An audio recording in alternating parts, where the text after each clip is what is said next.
learning from each other, caring for each other, tending to our world. We like to remind ourselves, at least once every few weeks, that we gather on unceded, stolen land of the Tamien and Ramaytush people. We acknowledge these communities in the interest of truth and justice, awareness, and gratitude. In order to dismantle the ongoing legacies of settler colonialism that we have all inherited, we pledge to join the Tamien and Ramaytush people whenever they ask us for solidarity. You will see some people with masks, some people with not, some people taking them on and off depending on whether they're speaking or singing. They are not required, but they're strongly encouraged, especially in this height of the winter disease season. We express our mutual respect by supporting each other's decisions about masking, distancing, and other health measures. And anybody who wishes they had a mask with them and can't get it and didn't bring one, Harry's got a box of them right back there. We keep them on the welcome table. Speaking of which, if you're here in person and you have questions about Unitarian Universalism or this congregation, do stop by the welcome table, which is the center one with the blue tablecloth in the lobby, and chat with a member of our visitor engagement team who will be there to answer your questions. There are folks online as well who will be greeting you, so you can ask them your questions. You can leave your contact information if you want to receive notifications of upcoming events, and if this is the week you want to join the congregation, you can also do that there today. If you're wondering why somebody might join and what it means to be a formal member as opposed to just coming and being involved, come ask me or somebody else involved with membership. There are a lot of things happening today, mostly in the lobby due to the rain, and you can read them faster than I can speak them, so I urge you to take a look at the announcements in your order of service so you don't miss out on all the great stuff that is happening right on campus today. And now, let us begin our service.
If you have a chalice there with you at home, please light it along with us here as we hear these words from Reverend Lindsay Bates.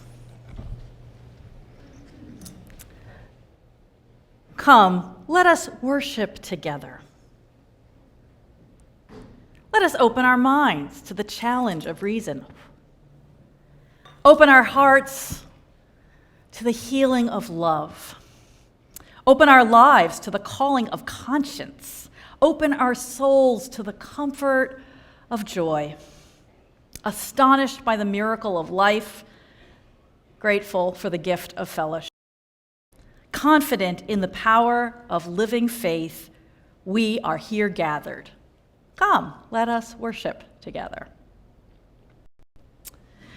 With our centering word each week, we draw on the many sources of our living tradition, and today's words come from the Indian political leader and social reformer and economist and lawyer and jurist, B.R. Ambedkar. People are mortal. So are ideas. An idea needs propagation as much as a plant needs watering. Otherwise, both will wither and die. As we follow the sound of the bell into silence, let us allow ourselves to arrive here fully.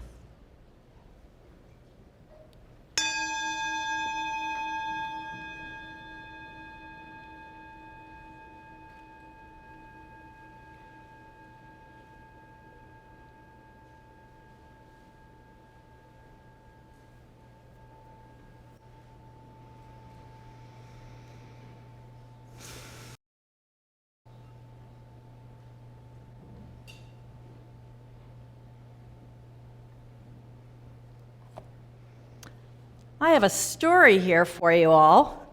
Aren't I lucky I get to tell the story today? So if you would like to come on up close and sit on our quilt, keep me company, I'll read it to you right here. And we also have the pictures up on the screen so you can see them if you're far away or at home.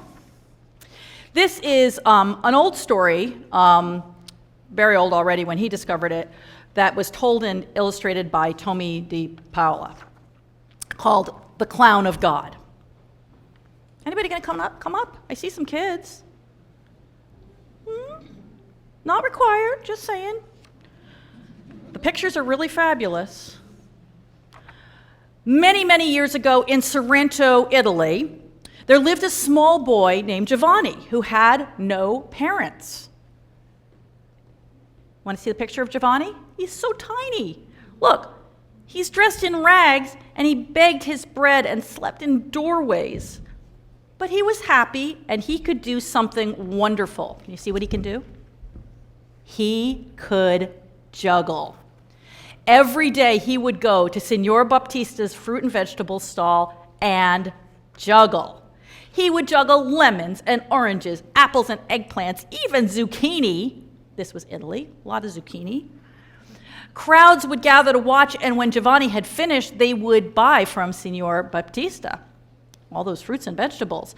Then Signora Baptista would give Giovanni a bowl of hot soup. It was a very good arrangement.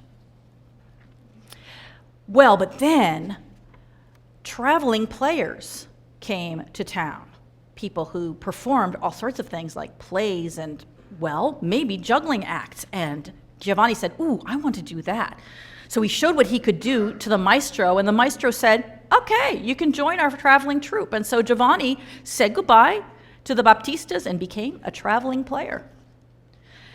He would put on a clown's face and his costume, step out from the curtain before the play began, bow, and then open up a colorful bag, roll out a carpet, just like this, and begin. And he would juggle sticks and plates and flaming torches. I love when they do that. Finally, this was always his big finale. He would toss a red ball and an orange ball. What do you think was the third color he tossed up? Blue. Yellow. Yellow's next, so then what would be next? Green, blue, violet, until it looked as if he were juggling the rainbow. And now, for the sun in the heavens, he would cry. Still juggling, he would pick up a shining golden ball and toss it higher and higher, faster and faster. 7 balls he's doing. And oh, how the crowds would cheer. So soon he was so famous that he went off on his own. He wasn't with the traveling players anymore, and he juggled for a duke and for a prince one time. And one day, between 2 towns, he was sitting and having his lunch in the shade, and 2 little brothers, friars of St. Francis, came along, and he offered them his lunch to share. They said, "Thank you very much," and they sat and talked. And they told them about how they also traveled around, begging for their food and spreading the joy of God. Our founder, Brother Francis, says that everything sings of the glory of God. Why, even your juggling, said one of the brothers. That's well and good for men like you, but I only juggle to make people laugh and applaud, Giovanni said. It's the same thing, the brothers said. If you give happiness to people, you give glory to God as well. Well, Giovanni wasn't sure about that, and he just laughed, but he wished them arrivederci, and they went off on their own ways. Well, years passed, and he continued in his very successful juggling travels. And then more years passed, and Giovanni grew old, and times got hard.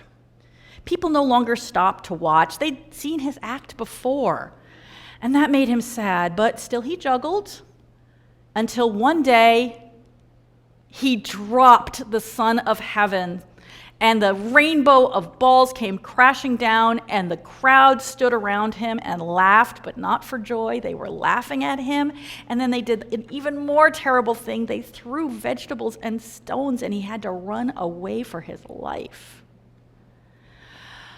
Well, he thought, I'm done as a juggler. I can't do this anymore. He put away his costume and all his juggling sticks and balls and things, and he washed the clown makeup off his face. And very soon, of course, without the crowds gathering around, he ran out of money, and he was once again begging for his food and sleeping in doorways and wearing clothes that were worn to rags, just as when he was a little boy. He was so weary of this. He said, it's time to go home, even though he had no house to return to. He headed back on the long journey to Sorrento. When he got there, it was a cold winter night. An icy rain was falling, and he saw the big church, the monastery church of the Little Brothers. So he went up the hill and went into the church and curled up in a corner and fell asleep. Well, what woke him up was people were singing. The church was full of light and music, and he looked up and said, what is happening here? People were parading in, carrying presents in their hands as they were singing, Gloria, Gloria. So he pulled somebody over and said, what is this all about? And she said, this is the procession of the gifts. It is the Holy Child's birthday. So what day of the year was it? Do you know what that would have been? It looks like your dad knows. Christmas. It's the birthday of Jesus. Giovanni watched in amazement until the singing, and in Sorrento, people bring gifts to the church for the statue of Jesus. Or they did then. So he watched until the singing was over, the church emptied, it got very quiet and very dark, and the only light was the candles surrounding the lady and the child. He moved closer and he looked at the child in the lady's arms, who seemed so serious and stern. You see how serious he seems? Yeah, that's a good stern face. I can do one of those too. Oh, lady, said Giovanni, I wish I had something to offer too. Your child seems so sad, even with all these beautiful gifts. Oh, but wait, I used to make people smile. So what did he do? He got out his clown makeup and put it back on. He got out his costume, and he started to juggle. The brother Sexton saw Giovanni juggling. He was horrified, and he ran to get the priest. Father, come, a sacrilege. But Giovanni didn't even hear him.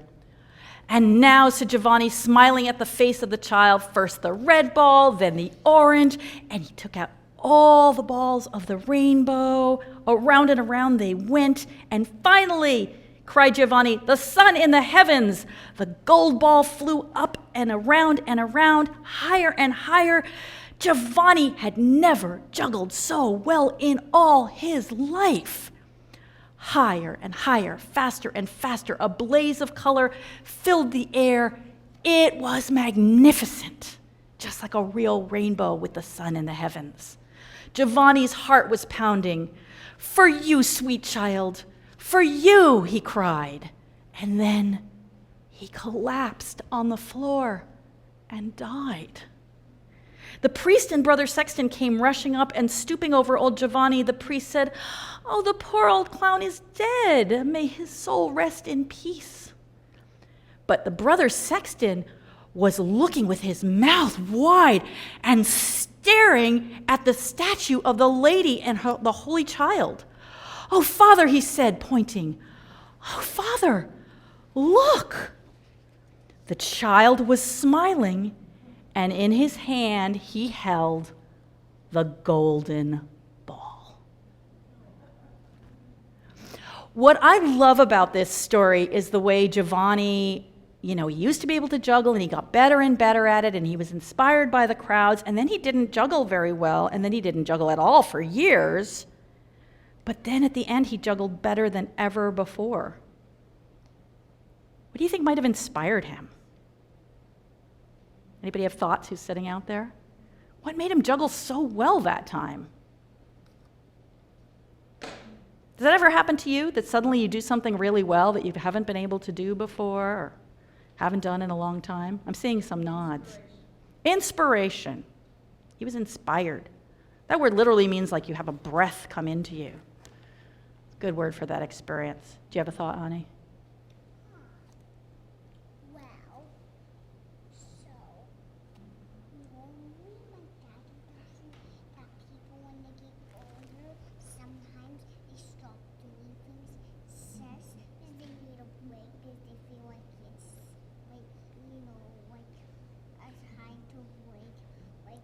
Okay, hold on. I'm going to say that for everybody so they all hear it, who are online and in the room, okay? Ani said that she's learned that sometimes when people get older, they get tired and they need a break. Yeah? Did you want to add something else?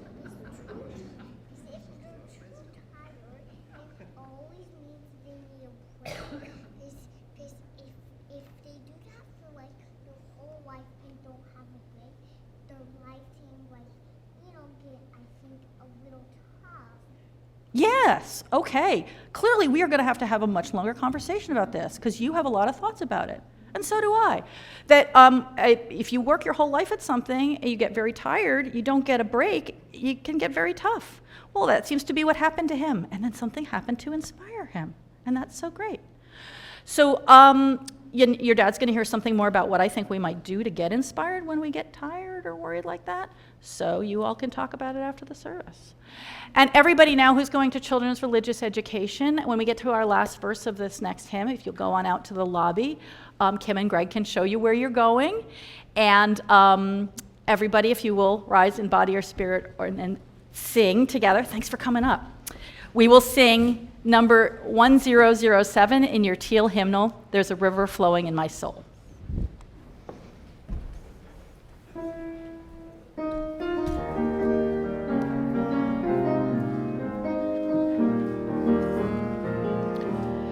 There's a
follow and he'll help you to your classroom. You don't even have to go out. Oh, let's just take a moment. Our lives are full, joys and sorrows, moving through them. And our hearts are full as we hold each other.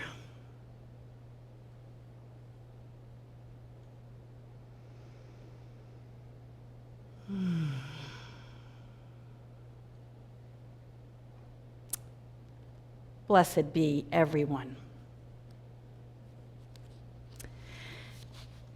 We have a time often in our service for recommitment because we are all people who are committed to living good lives. And sometimes we lose the thread. We stray from our intentions. We act in ways that we regret. And with a loving community to see the best in us and silence to center ourselves and compassion for ourselves, we can recommit to the way we wish to live. So let us take a few moments now for that silent reflection.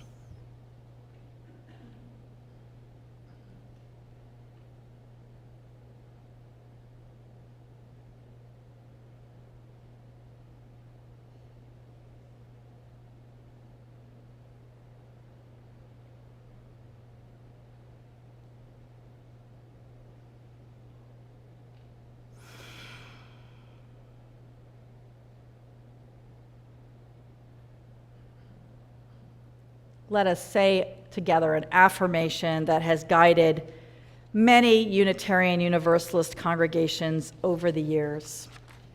Love is the doctrine of this church. The quest for truth is its sacrament, and service is its prayer. To dwell together in peace, to seek knowledge in freedom, to serve humanity in fellowship, to the end that all souls shall grow into harmony with the source and meaning of life. Thus do we covenant with each other and with all.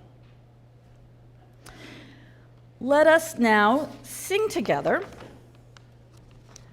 Sometimes I go looking for a little more information on the composer, and I learned that the composer of this song, the words, Nancy Dorian, is a linguist and a Unitarian Universalist who wrote it for a competition on feminine images of the divine. So let us sing together, Dear Weaver of Our Lives' Design. I encourage you to rise if you are able, and that helps your spirit flow. Let us sing.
So speaking of creation, I'm reading to you from a book called Big Magic by Elizabeth Gilbert, which is about a lot of things about creativity. She's a writer, obviously, and a fiction writer. If you're interested in this particular idea that I'm talking about today, she develops it in a TED Talk also. But she mostly talks about artists, and I'll substitute that in a couple of places. Creative people, which is, spoiler alert, all people. But it applies to scientists, to inventors, to athletes, to innovators, to thinkers and doers in all fields. The Greeks and the Romans both believed in the idea of an external demon of creativity, a sort of house elf, if you will, who lived within the walls of your home and who sometimes aided you in your labors. The Romans had a specific term for that helpful house elf. They called it your genius, your guardian deity, the conduit of your inspiration. Which is to say, the Romans didn't believe that an exceptionally gifted person was a genius. They believed that they had a genius. It's a subtle but important distinction, being versus having. And I think it's a wise psychological construct. The idea of an external genius helps to keep the creative person's ego in check, distancing him somewhat from the burden of taking either full credit or full blame for the outcome of his work. If your work is successful, in other words, you are obliged to thank your external genius for the help, thus holding you back from total narcissism. And if your work fails, it's not entirely your fault. You can say, hey, don't look at me. My genius didn't show up today.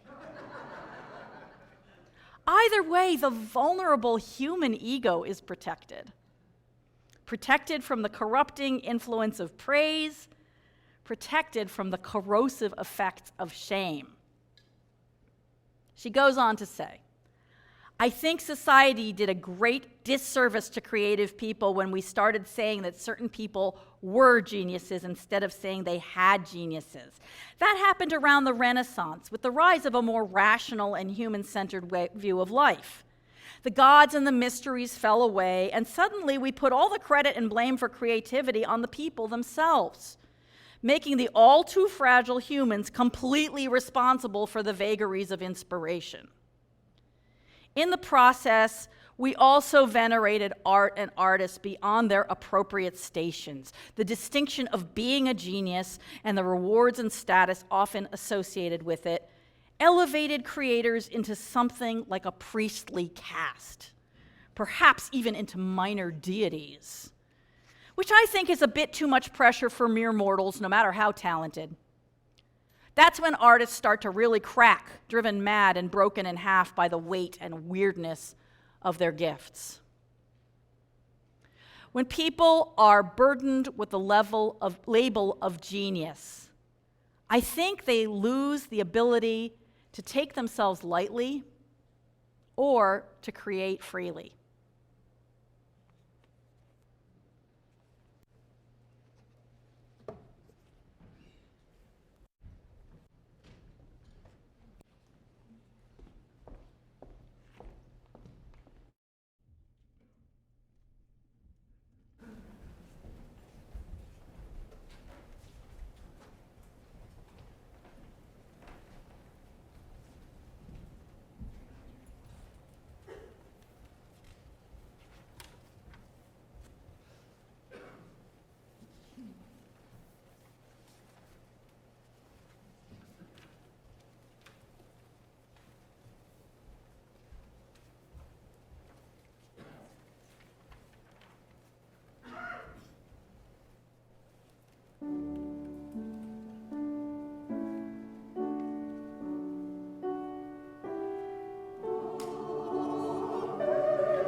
Mozart, right?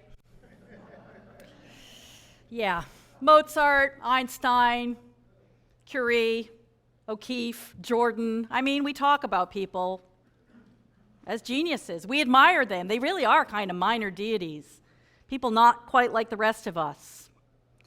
And believe me, nowhere in this sermon will I be trying to imply that people don't have particular talents, that there aren't people with an amazing bent toward a particular field of endeavor, and how lucky we are that people do have a wide variety of those kinds of talents. Absolutely. And I think that Gilbert, by filling us in on something of the history of how people have thought about genius in the past, offers us another way that can be really liberating, not only to us mere mortals, but to the people labeled genius. Liberating of a human talent, of spiritual gifts, of joys in living that too often evade us because we aren't geniuses in the eyes of the world, or because we are. So what is the difference between being and having? I made myself a little list. Some different qualities to thinking about being a genius versus having a genius. Well, no, work in progress. We preach what we need to hear, okay? Well, so if you are a genius, then genius is like a fixed, permanent quality, right? You either are that or you're not. Like, you grow to 6 feet or you have curly hair or whatever, you're a genius. You're a mathematical genius, you're a, football genius, you're a inventing genius, whatever. Whereas having, well, that gives an expectation that it might come and go. Like that river flowing, right? The river flows through your soul. Well, and sometimes it's just swollen with the rain, and sometimes it's pretty parched, and it's a moving thing that comes through us. And there's another point. If you're a genius, then it's all from you. You are solely responsible for the use and care of this genius. And if it's something that you have, on the other hand, well, it comes from somewhere else, like that river. And you're partly responsible, absolutely. Don't go damming it up, and do notice it and ride along with it. And so that being a genius almost has this strange passivity and all or nothing kind of attitude. As if it's just something, well, that's what I am, and I go from there, or I'm not, and I may as well forget it. Whereas having a genius emphasizes action, and it's a relationship. Elsewhere, Gilbert says, creativity is the relationship between a human being and the mysteries of inspiration. Well, if it's a relationship, there's something for us to do, something for us to tend. And because it's a relationship with something that is not all us, it's outside us, well, we have to look for it, notice it, welcome it in, do our part, like a good host ready to welcome the guest. Relationships are two-way things. Another big difference, it seems to me, between these two slightly different usages is that being a genius really implies, as we know, that only a rare few are geniuses. And having a genius implies that genius is everywhere, because it was in every household. There was a household spirit, or to use a related term, actually, I think they're not actually etymologically related. It's just a coincidence, but it's cool. Anyone can find that bottle and let the genie inside free, right? And that's better for the world, because lots more people out there doing creative things, or potentially doing it. It's better for us. Hey, we're a church that does our whole lives, so I'm going to be bold enough to use a sexual analogy. it seems to me that these moments of inspiration, of flow, the aha of creativity, is kind of the orgasm of emotional or spiritual life. And, it would just be a real shame if anybody went a whole lifetime without having one, or preferably many. So, and Gilbert talks about this, not with that analogy, but she says, most of my writing life consists of nothing more than unglamorous, disciplined labor. I sit at my desk, I work like a farmer, that's how it gets done. Most of it is not fairy dust in the least, but sometimes it is fairy dust. She says, sometimes when I'm in the midst of writing, I feel like I am suddenly walking on one of those moving sidewalks that you find in a big airport terminal. I still have a long slog to my gait and my baggage is still heavy, but I can feel myself being gently propelled by some exterior force.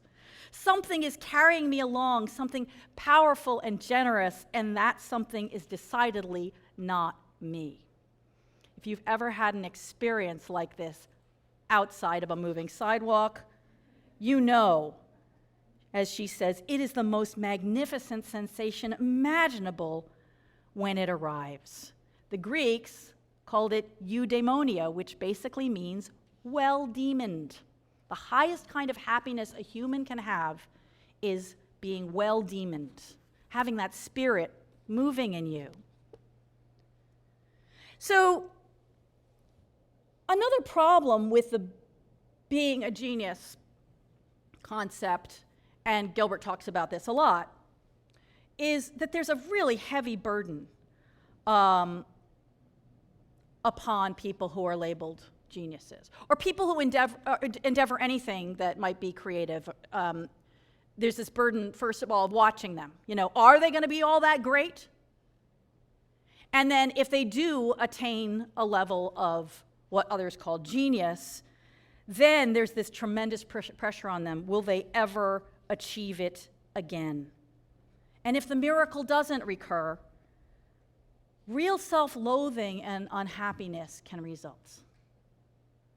And one of the things that happens is that people stop creating because the pressure is just too high. Gilbert gives the example of Harper Lee, who was asked why, after her great novel that she wrote quite young, To Kill a Mockingbird, she did not publish anything for years and years. She said, well, it's terrifying. I mean, when you're at the top, there's nowhere to go but down. That's a really sad way for an artist to feel. I'm sure she didn't write that novel in order to be at the top.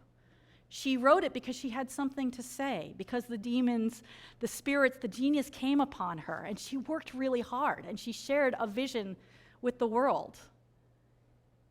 And it sounds pretty clear that she had experiences like that later in life, and she never listened to the demon and wrote down what it was telling her. Her much later novel was actually an earlier novel that she was finally kind of pressured into publishing. And I think about people who do amazing things who, most of the time, they don't channel that genius. They don't have that genius. Don Larson, the only person to ever pitch a perfect game in the postseason, in a World Series, he wasn't all that fantastic a pitcher through most of his career. He was fine. He had a decent career. That day, he was in the zone. He pitched perfectly. If you're not a baseball fan, that means he let nobody on base any way at all.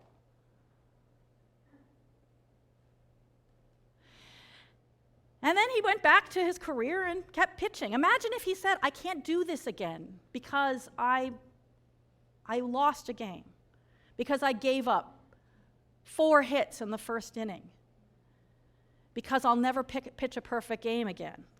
That would be such a loss to him and to us. We probably all know people who suffered from exactly this. If we accept, on the other hand, that talent and hard work are absolutely factors, the things that we're just born with, like talent, and the hard work that we just have to do, but that there's also a lot that's neither innate in us nor within our control, like how hard we work, then maybe we can accept this gift with thanks. Not with resentment, not with a sense of pressure, just, wow, I was given the gift to write this book that so many people appreciated.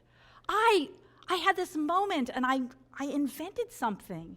Or even just in our own lives, not in the newspaper, not in the award ceremonies, just, I had this great aha moment. That's wonderful. Nobody can take that away from me. I don't have to feel miserable because it doesn't happen all the time. I mean, when you have this idea of being a genius as opposed to having a genius, it's like you are or you aren't, right? And that's not true. And we're assured by people, certified geniuses like Edison, who said genius is 1% inspiration and 99% perspiration, right? We know. It's not that you are or you aren't. So thinking about having a genius instead turns our attention to that perspiration, that preparation, that readiness, and the long gaps in between the aha moments, the moments of flow, the moments where the genius is upon us. Billy Joel, I read, just came out with a song for the first time in 17 years. He's a very prolific songwriter and a really good one. I hope he wasn't spending those 17 years suffering. So it's odd. I recognize, like Gilbert, that it's a very old-fashioned idea, to some extent superstitious, this spirit living in the workshop, the little tune or snippet of poetry or Ouroboros of a molecule that just floats in the ether. She talks about this elsewhere in the book. Like ideas are just floating around and they're waiting for somebody to notice them.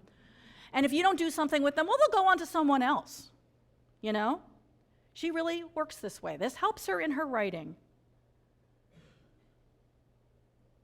For me, it's kind of a fiction, but it's a fiction that goes along quite well with what a lot of creative people say about how creativity works. And again, when I say creative people, I mean people who have created ever, the 4-year-old drawing. When you just came up with that variation on a recipe and, it was just so good. It was so much better than it was in the book. It matches how many people describe their experience of inspiration. Bob Dylan, who has written, over 1,000 songs, so many great, great songs, he says, I just write them as they come. Where do they come from? Raymond Kurzweil, who pioneered optical character recognition, among other inventions that have revolutionized access for people with disabilities and other computer science. He says, there is magic in any creation. Okay, so if we're going to shift from being to having, if we're going to think about ourselves as, okay, we might have a genius, we might host a genius for a while, the genius might be living in the house and here's something we have to do to work with it. What do we do to be partners to the genius spirit? Well, we make a place ready.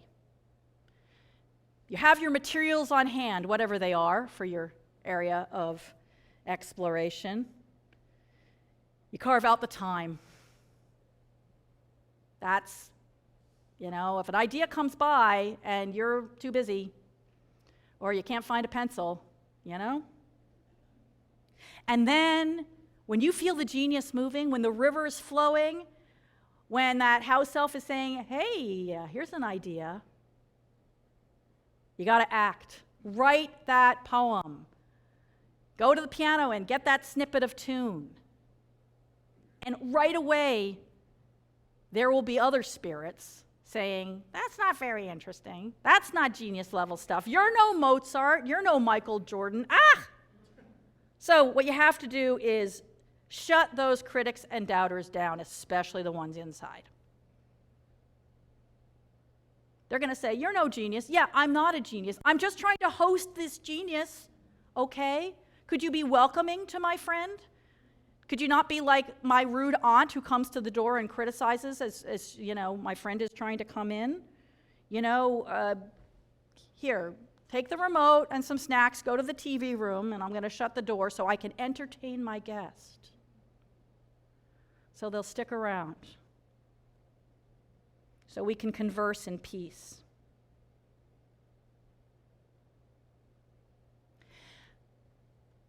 And of course, to be among other people who respect this. Because the whole world is going to try to label whether you're a genius and even deserve to be involved in this endeavor. Maybe you should leave it to the geniuses. Oh, heaven forbid. Or whether you'll ever get up to the level that you were before. You had that great invention when you were only 24. You wrote such beautiful stories when you were in your 30s, and you just don't seem to have that anymore. There will be plenty of voices to tell us those things. So we need people around who will just support us in making the place ready, who will say, yeah, here's a space, and we honor that you just sit down and work in your lab, whether or not you've got a good idea. You're just there making the space for the genius to flow. People who will respect that. We need that in our lives because, you know, this is a very genius-obsessed, fame-obsessed culture we've got. Very black and white. You are or you aren't, and that doesn't help one bit.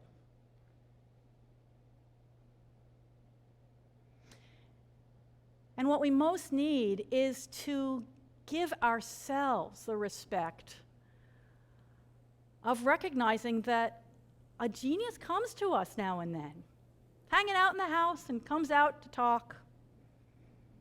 Something that we can't create alone, but that we are needed to create. That's why the genius hangs out in human habitation, and that it will grow and thrive if we nurture it. Because amazing experiences are waiting for us if we enter that relationship again and again.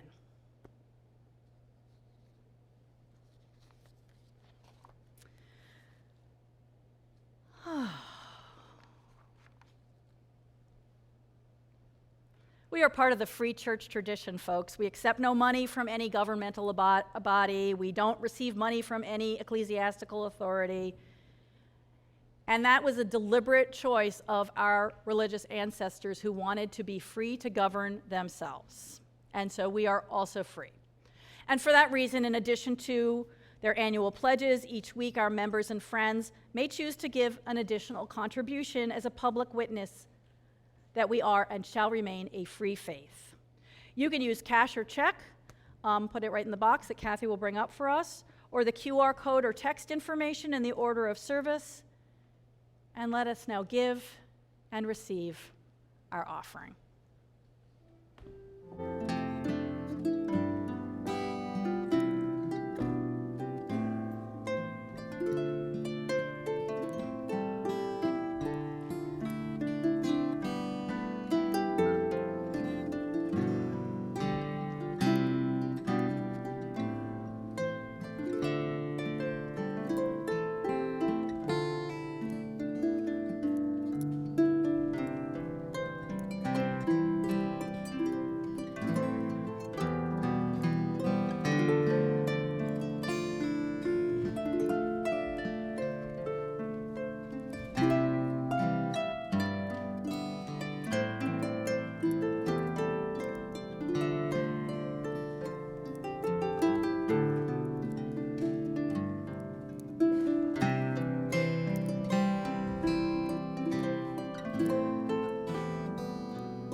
On behalf of all those who are served by this congregation, thank you.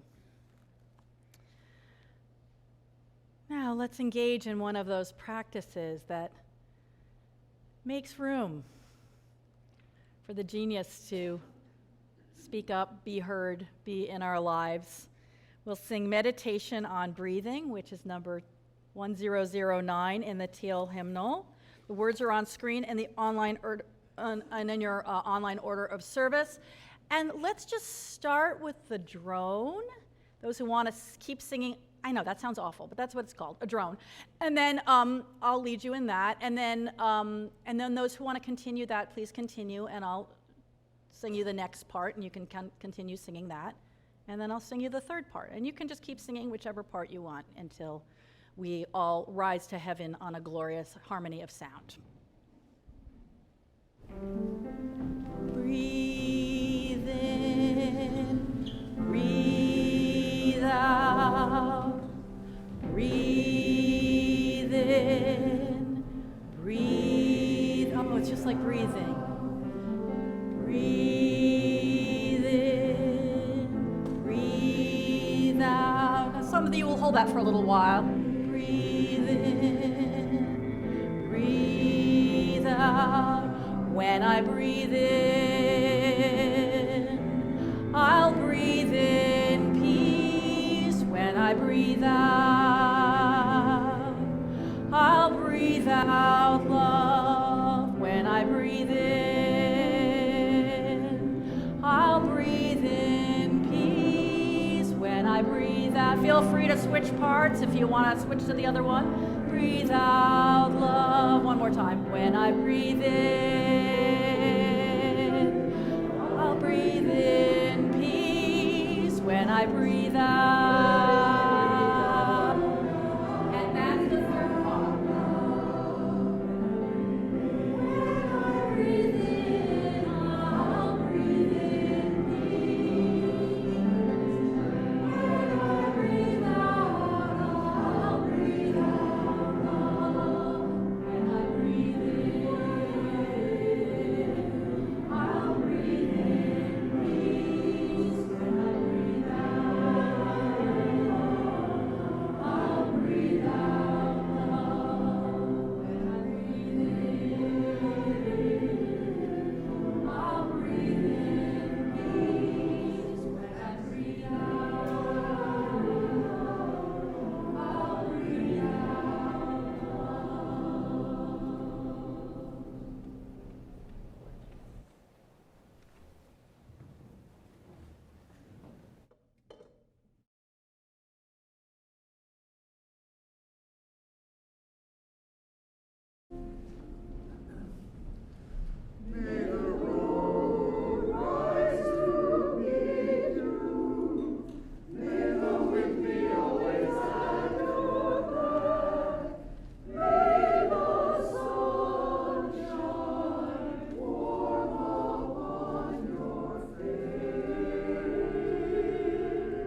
Whether you are online or here in the main hall, please stay after the benediction for our conversation time. I think coffee is being served in the passway between, thank you. Edie knows, in the fireside room. You don't even have to go into the rain to venture over there to get your coffee. And feel free to come back and drink it here if you wish, or stay there and talk to people. So greeting time is a chance to speak to someone you haven't met before or haven't seen in a while. So old timers, please greet a newcomer and see if you can find out enough about what brought them here to introduce them to someone else they'd like to meet. Now, if you're online, please unmute yourself and turn on your video and touch hands virtually, like maybe touch the edges of your box there while we say our benediction together. And those in the main hall, hold hands or cross your arms, whatever makes you most comfortable to show that you're here in spirit.